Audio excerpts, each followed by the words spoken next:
Nous, c'est Jade et Yanouk. Nous sommes un couple de Québécois ayant tout quitté pour vivre notre rêve. Aventuriers, passionnés et complètement fous, nous avons débuté une traversée de 2 années à vélo de la France à la Malaisie. Nous t'invitons dans notre quotidien à vivre nos joies, nos accomplissements, tout comme nos difficultés et nos galères. Accompagne-nous dans cette découverte du monde et de ce mode de vie hors de l'ordinaire.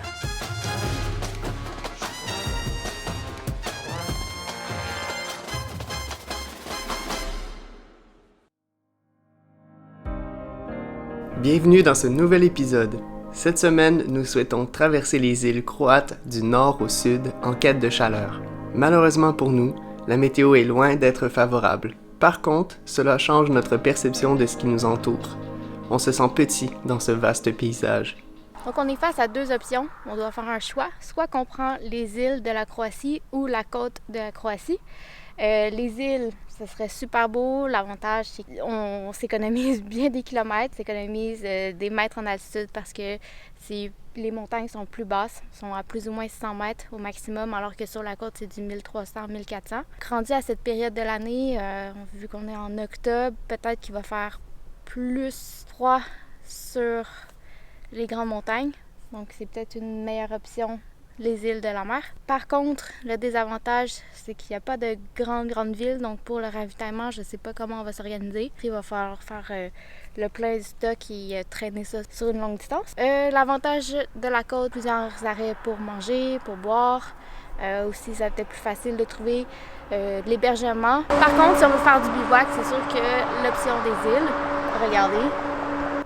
Facilement campagnable. Ouais. Alors, qu'est-ce qu'on fait? Perso, je choisirais les îles. Advienne que pourra pour la nourriture. On y va avec les îles? On y va avec les îles. On vient d'atteindre le 3000 km parcourus! Et on entame un prochain île avec une grande montée.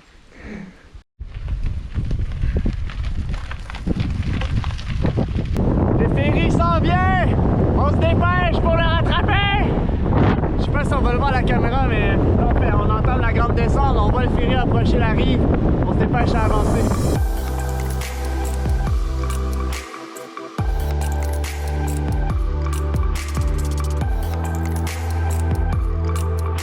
On est arrivé à temps pour prendre le traversier et ça fait vraiment plaisir. On a vécu une descente de plusieurs kilomètres pour arriver jusqu'à la rive et ça, on a vraiment apprécié.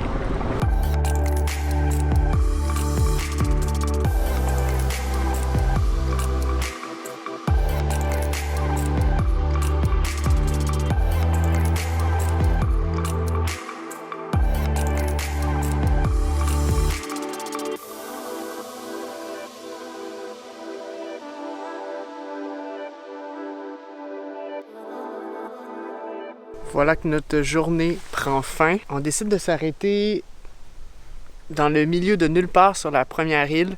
L'ambiance est spéciale. D'un, c'est super calme. Les voitures passent rarement. En fait, le traversier fait en sorte que c'est des convois qui passent aux 1h30, je pense. Ce qui fait que tout le reste du temps, il n'y a personne. En fait, on n'est pas seul. Ce soir, on est accompagné d'un troupeau de moutons qui sont juste là à côté de nous et qui nous jugent du haut de leur petite colline. On va faire bientôt connaissance.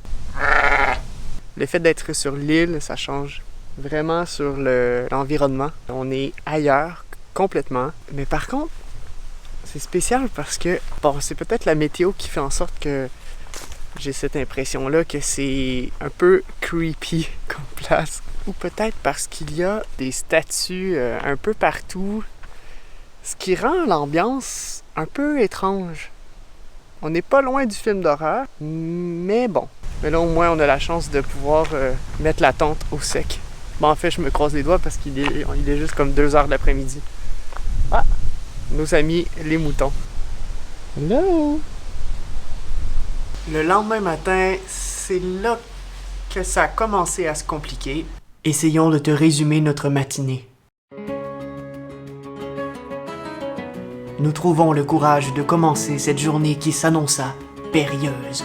Nous nous enfonçons dans le paysage 1 kilomètre à la fois, avec le sentiment que nous n'avançons pas.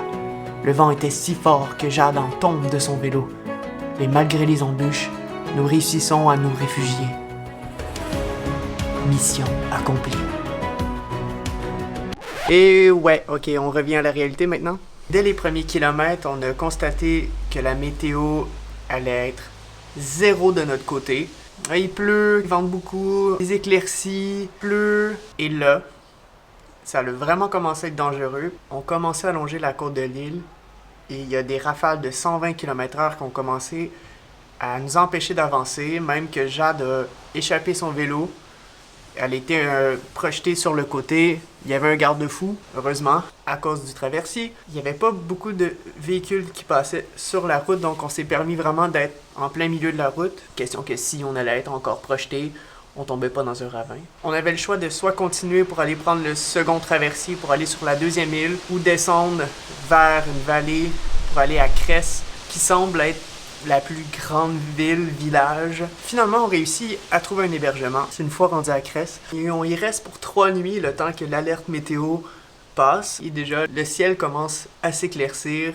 Mais par contre, le vent est toujours là, est toujours présent. Toujours présent, le vent. Nous avons espoir de pouvoir continuer demain, remonter la vallée pour aller retrouver la route principale qui nous mènera jusqu'au traversier pour la seconde île. Mais, par contre, le fait d'être ici plusieurs jours, on en profite pour faire des tâches qu'on n'a pas vraiment la chance de faire quand on est sur la route.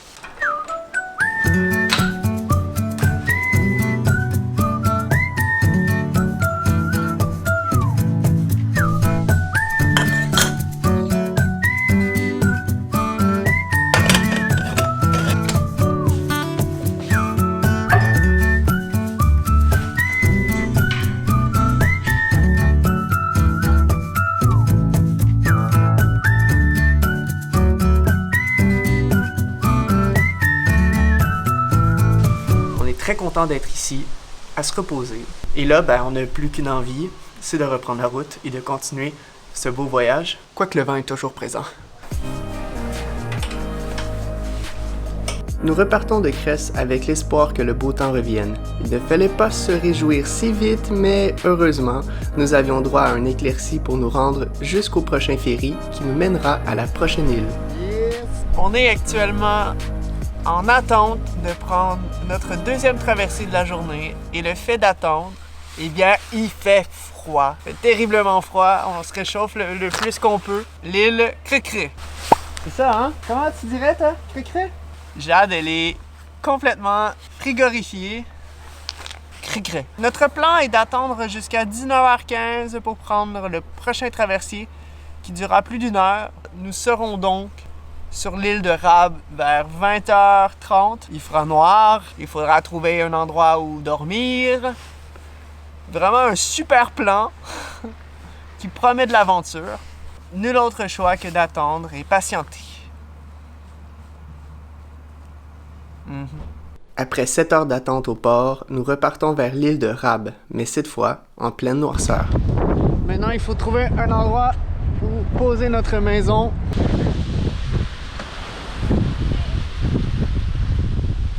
C'est parti!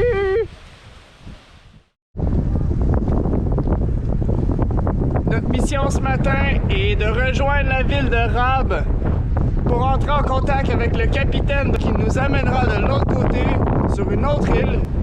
Mais les conditions sont pas top. J'espère que le capitaine accepte de faire un voyage aujourd'hui. Sinon, ça va à mercredi dans 2 jours.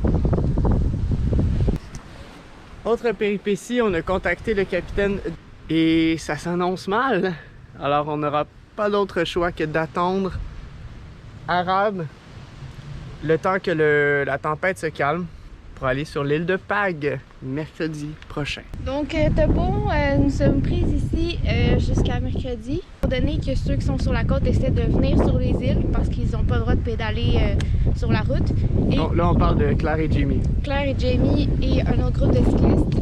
Puis ça fait 5 jours qu'il n'y a toujours pas de ferry. Donc je pense que ça va être mieux de se prendre quelque chose ici.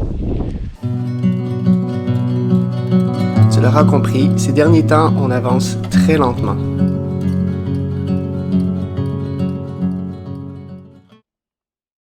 C'est le matin, cette journée décisive pour changer d'île, changer de rive. On se rend donc au centre de la ville de Rab. J'ai contacté le capitaine ce matin. Il n'y avait rien de clair dans notre conversation, mais on va essayer de trouver notre point de rendez-vous pour prendre le bateau et continuer l'aventure. Et ça fait du bien de sentir qu'on repart sur la route avec nos vélos. Là, je pense qu'on devrait être bon pour un certain temps.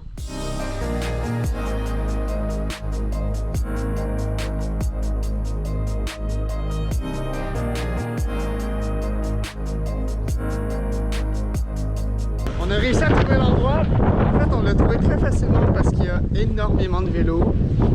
Ce qui semble être problématique parce que le bateau peut prendre jusqu'à 7 vélos. Et là, on est 8 et il y a d'autres autres voyageurs à 4 sacoches et tout, de grands voyageurs qui viennent d'arriver aussi, donc on est 9. J'ai bien hâte de voir qu'est-ce qui va arriver.